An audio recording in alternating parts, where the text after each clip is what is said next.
Bapa, bantu kami Bapa untuk membuka hati dan pikiran kami Bapa, mendengar teguran dan juga fakta yang akan kami hadapi sepanjang hari. Bapa, dalam nama Yesus kami berdoa. Amin. Oke, sebelum itu kita tengok dulu apa sebenarnya sejarah penyakit ini. Kalau dulu dia bukan ada di manusia, dia hanya ada pada sejenis monyet di Afrika Tengah. Chimpanzee nama dia. Ya, kenapa dia pergi kepada manusia? Kalau kita tengok dulu Afrika Tengah ini dia bermula dari sana. Dibuat kajian dia bermula dari sana lah 1930 dia dari monyet pergi manusia disebabkan oleh berburu. Bila dia berburu, dorang makan itu, dorang sembelih lah kan, sepertinya dorang sembelih. Bila dorang sembelih, tidak diketahui, mungkin penyembelih itu ada luka yang besar, kita tidak tahu. Jadi darah dia itu dari chimpanzee itu masuk ke badan manusia. Ini ikut sejarah lah. Dan kes pertama yang dikenal pasti pada tahun 1981 yang ini yang direkodkan. Dan manakala di Malaysia, tahun selepas itu ada kes pertama di Malaysia 1986. So, jadi apa itu sebenarnya itu HIV? HIV itu sebenarnya adalah sejenis virus yang menyerang sistem pertahanan badan. Okey. Dan apa beza dengan AIDS? AIDS itu adalah acquired immunodeficiency syndrome. Dua ini adalah berbeza. HIV itu adalah virus.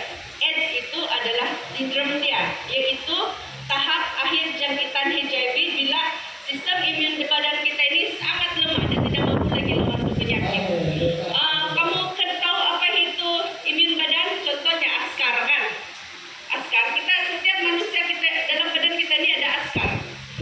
Semua kita dalam badan kita ini askar. Askar itulah yang bertindak untuk melawan apa-apa jenis virus, bakteria yang masuk dalam badan kita. Askar ini yang akan membuat pertahanan badan. Tapi virus ini pintar, dia serang itu pertahanan badan kita. Maksudnya dia serang itu askar-askar kita. Apa askar-askar kita? Kalau dalam sains adalah CD4, kita panggil CD4. Jadi bila virus ini menyerang sistem pertahanan badan, dia serang kita punya askar, imun sistem kita kalau dari 500 tinggal 10. Bayangkan askar benteng kita tuh 500. Bila virus itu serang tinggal 10 lagi. Bolehkah dia lawan? Semua penyakit TB dia sapu. Ada ulat, ada bakteria apa-apa, senang dia masuk. Tidak sudah dapat membenteng kita punya pertahanan badan. Jadi itulah sebenarnya kenapa HIV ini dia berbahaya. Sebab dia serang imun badan kita. Bila imun badan kita habis, musnah, semua penyakit masuk, itulah yang akan menyebabkan kematian sekiranya tidak dirawat. Okey, jadi bagaimana dia boleh menjangkit? Macam mana dia boleh masuk dalam badan kita? Katanya, bolehkah saya tanya nih? Kita buat sesi juga lah kan, supaya saya mau tanya sekolah menengah lah, sampai sekolah menengah. Saya tahu nih 1 tahun 2 kali itu kamu kena bagi sekolah ceramah. Bagaimana? Nantilah saya tanya. Okey, bagaimana HIV menjangkiti? HIV kalau sekarang nanti saya kasih tengok kamu data dia. HIV menjangkiti melalui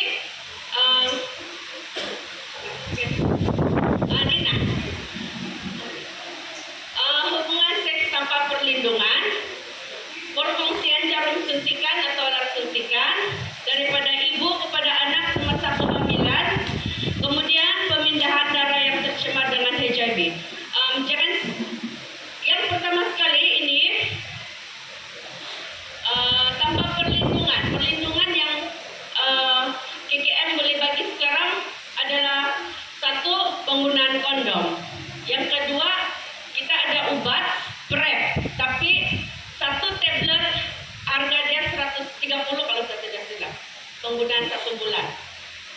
Dan itu disabati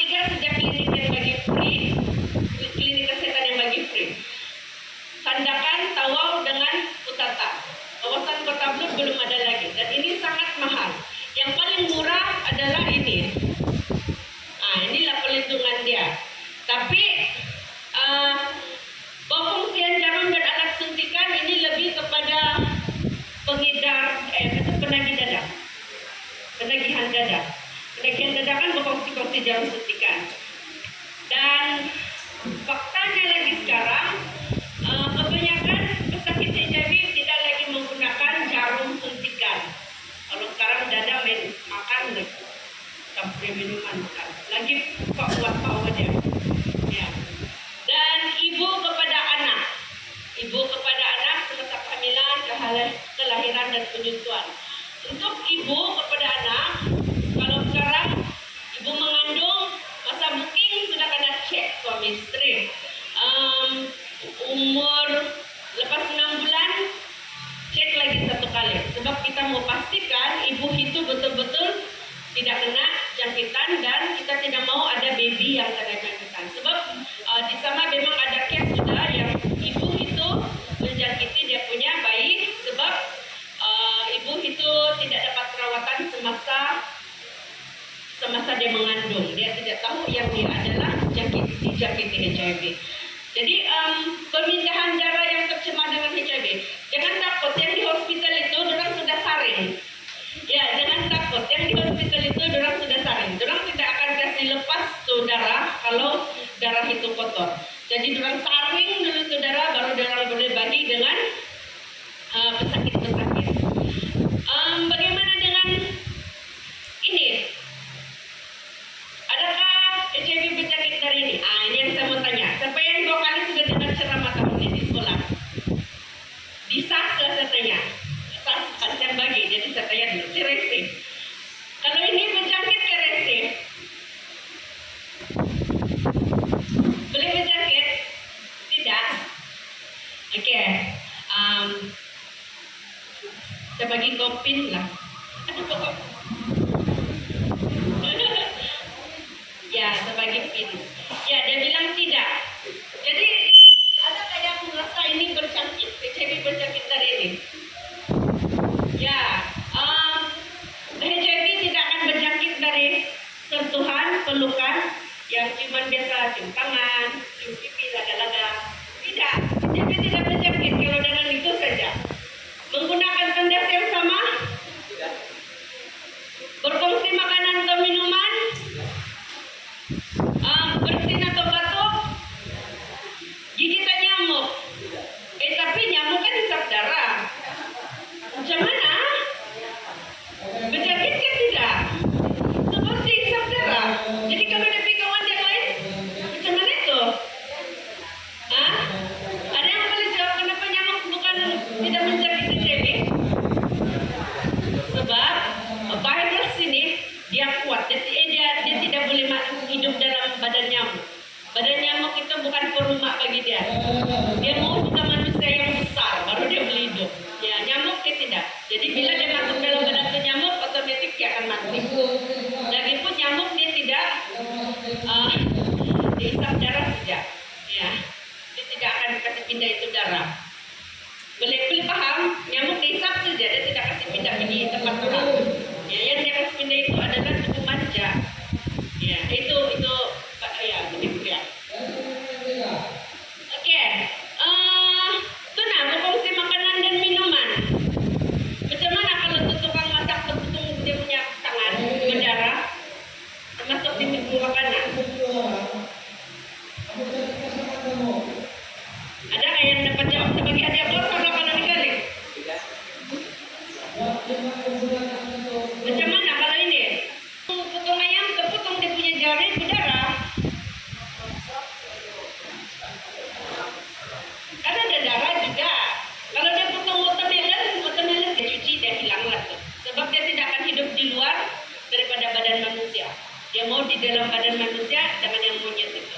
Jadi dia mau juga itu darah. Itu darah itu sumber itu askar-askar itulah sumber dia punya hidup. Baru dia boleh membiak dengan banyak. Jadi boleh sudah kan? Kalau ada pesakit HIV, kamu makan. Kalau kamu membeli dari, kamu tahu dia adalah pesakit HIV, dan kamu limpas dia punya makanan. Sebab dia tidak berjangkit melalui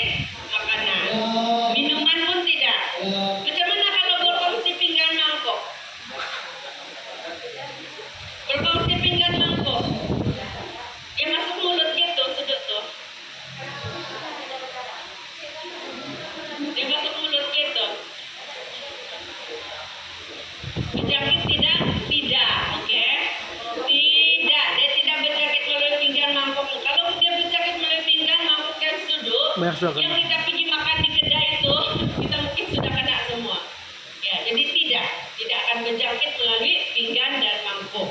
Jadi kalau ada anggota gereja ataupun setiap keluarga yang kita kenal, janganlah kita bilang ini kau punya piring khas, ini sudut khas untuk kau, ini kau punya gelas khas.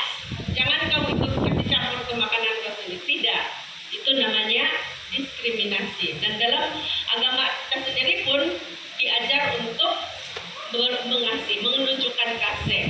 Ya. Oke. Yang seterusnya kita tengok tahap dia. Ada 3 tahap kalau HIV ya. Tahap yang pertama, tanda-tanda ini contohnya kan kita kena pada minggu pertama. Pada minggu kedua atau hujung bulan itu baru keluar simptomnya. Tapi simptomnya ini tidak banyak. Mungkin macam selesma, dia demam-demam ringan, dia sakit tekak, mungkin tonsil kan kering-kering, kuat makan durian sama rambutan dan bilang. Kita tidak tahu. Jadi keluar ruam pada badan, mungkin sedang panas sekali, setelah keluar ruam-ruam badan saya. Letih, lesu, sakit kepala, itu saja. Lepas 2 minggu, 1 minggu, beberapa hari hilanglah simptom tu. Jadi orang ingat, oh tiadalah tuh, dia bilang, tiadalah tuh saya kena. Tapi ini adalah bila dia masuk tahap 2. Tahap 2 ini, jangkitan HIV ini, dia tidak gejala bertahun-tahun. 5 hingga 10 tahun. Dia tidak akan keluar gejala. Dan virus ini masih aktif. Tapi perlahan-lahan, dari 500 kita punya sekarang itu, satu-satu dia timbang mati. Sampai 5 tahun, tinggal 10 lagi itu kita punya. 10 lagi kita punya bacaan askar dalam badan. Kita panggil sidikom. Jadi tidak simptom, imun badan masih kuat melawan, tapi makin sikit jatuh. Jadi antara 5 hingga 10 tahun, kalau masih muda tidak masalah. 5 tahun, 6 tahun dia masih boleh lawan itu, sebab dia masih muda. Jadi tahap 2 ini adalah tahap HIV yang pasang senyap. Tidak simptom, tapi virus dalam badan aktif. Dan dia boleh kelihatan seperti orang biasa yang nampak sehat. Tidak apa-apa yang berlaku nampak. Tapi kalau dia periksa darah, dia tetap akan positif sudah. Sebab jangkitan itu ada. Ya. Kalau dia terpikir mau periksa darah lah. Dan yang tahap ketiga, yaitu tahap terakhir, ini memang sudah betul-betul jadi ekstra. Saya pernah jumpa pesakit yang tinggal 10 lagi dia punya darah, bacaan silikon dia, askar dia. Dia memang boleh bertahan dalam masa 1 bulan saja di dalam tubuh. Itu pun dia ditidurkan selama 3 hari, kemudian dia terus jalan. Dia dapat. Sebab banyak sudah alsa dalam mulut dia, jangkitan virus itu terlalu banyak sampai dia punya imun badan tidak dapat lawan lagi apa-apa penyakit yang masuk. Jadi dia kurus mendadak selama beberapa bulan itu dia memang nampak kurus. Daripada dia boleh turun sampai 10-15 kilo. Kemudian dia cirit-cirit lebih daripada 2 minggu, batuk berpanjangan. Ini bergantung dengan penyakit yang serang kamu. Kadang kalau dia kena TB, ada TB lagi, ada HIV lagi. Jadi obat yang kena kasih dulu terpaksa TB baru pergi HIV. Itulah bergantung dengan kamu punya kondisi badan, kamu punya keadaan badan, mana kamu boleh terima. Sebab obat TB itu pun sudah cukup kuat. Tambah lagi dengan obat HIV, dia memang kuat. Ya, ada yang sampai tidak dapat tidur malam, ada yang cakap kalau dia berjalan macam jadi awan. Ya. Kalau macam selalunya, hello kak, kenapa saya makan tu obat saya macam berjalan di atas awan, dia bilang. Sebab gerak di dalam dada dalam obat itu memang kuat untuk lokasi lawan tidur dia. Ya, jadi ini yang saya cakap tadi, CD4, kiraan CD4 itu jatuh. Kalau kita yang normal 500 hingga 1600 bacaan dia. Tapi kalau CD4 S dia sudah jatuh di bawah 200. Ya. 200 kebacaan dia punya askar. Jadi memang kurang sudahlah. Jadi memang kalau tanpa rawatan dia boleh meninggal dalam masa 1 hingga 3 tahun. Jadi bayangkan kalau dia tidak mendapat perawatan awal, tidak buat pemeriksaan awal, memang dia akan meninggal dunia disebabkan oleh AIDS. Jadi ada soalan untuk tanda dan simptom, kita teruskan. Oke, boleh? Oke, bagaimana dengan ujian dan rawatan? Ujian HIV sekarang ini canggih sudah. Kita ada kit macam yang COVID test tu kan? COVID test tu yang masuk hidung. Tapi kalau HIV kita ambil darah 2 titis masuk di kit sini. Tunggu 10 menit kita dapat keputusan. Itu yang kita buat sekarang. 10 menit dapat keputusan. Jadi kalau buat di klinik kerajaan ya adalah percuma. Kalau kamu WhatsApp minta saya bagi percuma saja. Kalau pergi klinik mungkin bayar 1 ringgit tahan pendaftaran. Tapi kalau kamu terus ingin berhubung dengan unit HIV, kamu boleh minta percuma dengan saya. So 10 hingga 15 menit kita boleh buat dan dapat keputusan terus. Dan kamu punya keputusan itu adalah rahasia, hanya saya dan kamu yang tahu. Ya. Dan dia ada sedangkan kalau kamu suami istri, si suami itu adalah positif, saya tidak boleh bagi tahu istri kamu tanpa persetujuan kamu. Kamu kena bagi tahu istri kamu sendiri. Baru saya boleh bercakap dengan istri kamu. Ya. Tapi kami bagi masa selama 7 hari untuk beritahu pasangan yang kamu itu adalah positif. So, kalau positif yang ini, kalau 2 garis, ini 2 garis kan? Ini 2 garis. Apa kami buat? Kami akan buat ujian pengesahan. Ujian pengesahan ini kita hantar pergi makmal. Selalunya kalau paling cepat dia 1 minggu lah. Ujian pengesahan ini ambil di makmal, ambil di sini. Dan kita akan buat ujian pengesahan yang menunjukkan kita membaca berapa jumlah virus dalam badan kamu dan berapa lagi askar yang tinggal dalam badan kamu. Berapa lagi CD4 yang tinggal. Jadi kalau betul-betul memenuhi kriteria, memang kamu akan dibuat confirmation test, pengesahan, kamu akan dirujuk ke pakar akan rujuk kamu kepada ID counselor, counseling, untuk konseling, dan juga kita akan mulakan rawatan. Rawatan ada, tetapi rawatan ini adalah seumur hidup dan rawatan ini bukan untuk menyembuhkan. Dia cuma boleh kasih tidur itu virus dalam badan. Dia tidak boleh bunuh itu virus. Dia tidak boleh dia tidak boleh bunuh itu virus. Dia cuma boleh kasih tidur saja supaya itu virus tidak membiak. Dia tidur saja itu virus, dia freeze, dia kasih tidur supaya dia tidak kacau kamu punya askar. Ya, boleh paham yang di sana?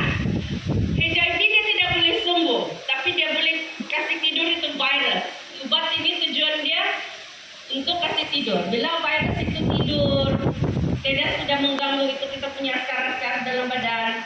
Askar-askar dalam badan kita itu boleh naik pergi 300, 400 balik tanpa diganggu oleh HIV itu virus. Tapi mesti ada rawatan. Ya, ini obat ini pakar saja yang boleh kasih keluar nih. Kalau yang MA biasa itu tidak, orang mesti mau sign dengan dokter pakar. Ya, di obat dia. Oke, mari kita tengok statistiknya. Kalau secara global, ini sehingga tahun 2024 punya data lah, 40.8 juta adalah PL-HIV. PL-HIV ini adalah people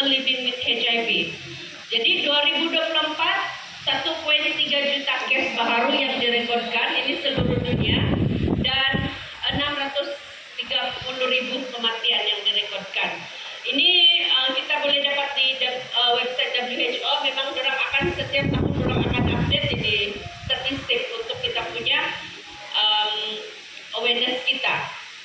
Jadi kalau Malaysia, macam mana kalau Malaysia? Dan ini kalau di Malaysia, saya boleh bagi sampai 2022 sejak, sebab 2003, 2024, 2025 saya belum dapat daripada yang sebenar daripada, saya tidak berani kasih keluar daripada kasih keluar di sini, tapi dia bergantung dengan ini slide dari atas kan, dari Jigen. Jadi saya ikut yang bisa punya jelas. Untuk Malaysia, kalau kita tengok sini, dia bermula 86 kan. Kalau kita tengok di sini, 2020 di sini dia start naik. Ini adalah disebabkan oleh penyakit HIV yang disebabkan oleh jarum suntikan penagihan dada. Ya, dia naik di sini tahun 2021, 2023. Kemudian dia turun. Selepas 10 tahun dia naik, dia turun sampai 2021. Kita tengok sini ujung. Sini boleh nampak kan? Dia akan naik semula. Ingat bila kita COVID sini kan? Kita mula COVID sini dan KKM akan menjangka dia akan naik semula. Ya, sebab kita tengok sebabnya lepas ini. Dan kita akan, saya rasa kita akan semua terwow ini. Oke, kalau kita tengok HIV case berdasarkan umur di Malaysia sekarang ini 2022. Statistik terbaru belum ada lagi, tapi dia semakin meningkat. Kalau kita tinggal saya kasih bulat sama itu kan, 13 hingga 19 tahun ada sudah 4%. 13 hingga 19 tahun ada sudah 4%. Bagaimana? Sedangkan mereka ini adalah umuran di golongan dikira bawah umur, tapi sudah dapat HIV. Dan lagi mengejutkan, fakta kita adalah daripada mode of transmission atau cara jangkitan dia. Cara jangkitan di sini, oke, kita belajar dulu Yang belia-belia itu saya rasa sudah 2 tahun ini, sudah belajar di sekolah. Kalau yang warna pink ini adalah heteroseksual. Hetero ini adalah suami istri, lelaki perempuan, yang memang dalam Alkitab dan menyatakan suami istri sahaja. Ya, tapi kalau hetero yang di sini bukan saja suami istri, tapi lelaki dan perempuan yang bukan berkawin. Sharing injection ini berfungsi jarum suntikan. Kalau kita tengok 2000 dia tinggi, sekarang ini dia turun sedikit sudah peratusnya. Vertikal ini ibu kepada bayi. Piwit ini adalah people with injection drug yang ambil dada. Kemudian yang warna biru nih, yang ini male same sex, lelaki dan juga lelaki. Transfusion medical injection ini adalah bagi kami yang kerja bagian kesehatan yang mungkin tercucuk jari, yang tidak berkaitan dengan hubungan seksual. Yang biru, tapi tidak nampak. So, mana biru yang lebih tinggi? Yang ini. Male same sex. Dia akan meningkat dan meningkat sehingga tahun ini dia akan lebih meningkat. Itu adalah yang kami KKM predict, ramalkan urusan dia. Sebab perubahan landscape di Malaysia, kalau kita tengok sini lagi fakta dia,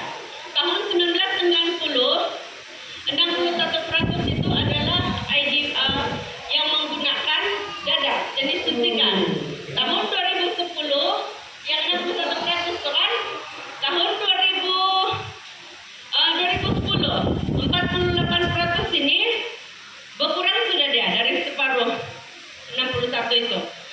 Tahun 2010 apa yang naik? Hetero.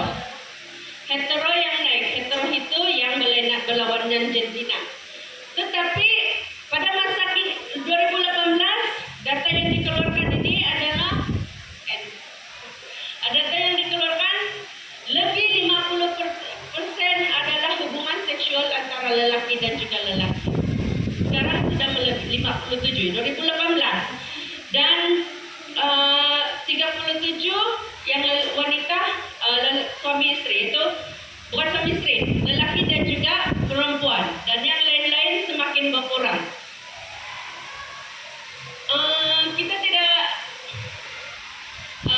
Kita tidak juga macam heran lah kan, sebab dunia sekarang macam ada lebih banyak pertandingan Ratu. Kalau ini bahasa kasarnya pondana, tapi kalau bahasa yang kami panggil TG, transgender. Ya, transgender ini orang ada dunia orang sendiri, orang ada community orang sendiri, dan juga siapa yang tahu ini tenda? Apa itu tenda? Tenda barang, Tinder. Itu adalah satu aplikasi dalam handphone di mana memudahkan mereka mencari pasangan. Ya, untuk di Kota Blut, saya pernah buat mapping case. Saya duduk di kosan, kami on handphone, dia dalam 200 meter radius dia akan boleh dapat siapa yang mau mencari pasangan dalam online. Ya, jadi bukan Kota Blut. Masa itu ada berapa? Ada 20 orang Kak yang mencari. Jadi bukan saya lah, bukan handphone saya. dari JKS, orang dari KK, orang ini adalah NGO. NGO ini dia datang membantu di Kota Blut. Jadi masa itu orang on, sebab orang ini memang sudah dilatih untuk community mereka. Community mereka itu maksudnya dari kalangan orang juga. Jadi orang tahu macam mana cara menarik dan orang akan buat pemeriksaan terus sama orang. Ya. Jadi aplikasi dating apps itu bahaya ya. Ya, jangan coba-coba. Sebab kita tidak tahu di sana. Sebab saya ada satu juga case, dia cakap, tapi Kak, saya pilih juga orang-orang yang dalam itu apps, dia bilang. Maksud dia pilih juga orang, tapi sejak anak juga. Jadi kita tidak tahu kan, sakit HIV ini nampak sehat juga yang lain kan. Nah, jadi kita tidak tahu. Selagi dia tidak buat ujian, selagi itu dia tidak tahu dia itu adalah sakit HIV. So, kalau ini juga banyak berita juga, ini lagi kasihan kalau dia mengandung dan dia adalah positif HIV. Kenapa? Dia tidak boleh menyusukan anak dia. Lahir sejak dia tidak boleh kasih susu anak dia. Dan dia kena review dia pun sama pakar, bukan di KB, dia sama pakar. Kalau dia dilikas lah, minta dilikas. Ya, kasihan lah. Tapi memang ada cara sejak KGM, dan KGM juga tidak ada paksaan untuk mau menggugurkan itu kandungan. Kita akan coba kasih selamat supaya baby itu tidak kena. Jadi dia tidak akan dapat menyatu dengan ibu selepas lahir. Ya. Dan kalau remaja kita tengok di sebelah Johor, remaja kalau di KB, remaja yang dijangkiti HIV syukur belum ada lagi. Tapi kalau di KK ada sudah, memang ada banyak. Dan kalau di sebelah KL Johor memang tinggi lah, orang punya perasaan kena. Jadi, oke, di sini kenapa saya sebut remaja? Sebab kita tengok ini nah, selepas 13 hingga 19 tahun apa yang paling banyak? 20 hingga 29 tahun. 20 hingga 29 tahun, di mana fasa mereka sedang belajar, sedang mencari kerja, sedang berada jauh daripada keluarga, yang sangat-sangat betul kita takutkan. Untuk kes-kes di Kota Blud, kebanyakannya yang kena lebih kepada apabila mereka keluar daripada Kota Blud. Ya, mereka keluar sambung belajar ataupun bekerja di luar. Tetapi jangan heran, di KB juga mereka ada juga tempat mereka untuk melakukan aktiviti yang berisiko ini. Oke, jadi kenapa remaja dan belia ini berisiko tinggi? Sebab keinginan mereka itu, bila hormon mereka itu sedang dibina dalam badan orang, itu sangat valid lah kan. Sebab orang itu sedang membesar, hormon orang pun sedang badan dia sedang bina. Jadi memang tujuan itu untuk itulah hubungan itu, hormon-hormon itu akan mengganggu dan akan hantar isyarat bagi otak untuk ada keinginan tentang itu. Jadi mereka rasa ingin tahu. Tetapi kalau mereka kurang pengetahuan tentang seks yang selamat, mereka akan melakukannya tanpa perlindungan. Jadi banyak yang akan terlibat tanpa perlindungan. Apabila tidak perlindungan, mereka akan mudah dijangkiti oleh penyakit HIV. Jadi yang sekarang lagi famousnya adalah pengaruh daripada rakan sebaya dan juga media sosial. Media sosial sangat-sangat membunuh kita punya remaja. Bukan remaja saja, kita yang sudah dewasa ibu bapak pun akan lalai dengan media sosial. Sebab dia sangat mengasihkan scroll sudah sampai 1 jam sudah tertangguh kerja. Scroll malam tertidur lupa sembahyang. Bangun pagi tinggal handphone, tidak berdoa. Terus jadi remaja belia akan terbiasa dengan kehidupan. Dan ikut kajian, manusia kalau dia akan ulang habit dia selama 1 bulan, dia akan menjadi kebiasaan. Kalau hari-hari dia ulang itu selama 1 bulan, dia sudah akan jadi kebiasaan dalam diri dia. Dan dia sangat susah untuk melepaskan. So, inilah pengaruh rakan sebaya. Kalau kita tengok yang sekarang ini, video-video yang viral macam yang apa tuh, ada beberapa influencer yang suka menormalisasikan yang lucu. Mungkin bagi kita lucu, tapi bagi remaja yang sedang menikah mungkin itu boleh jadi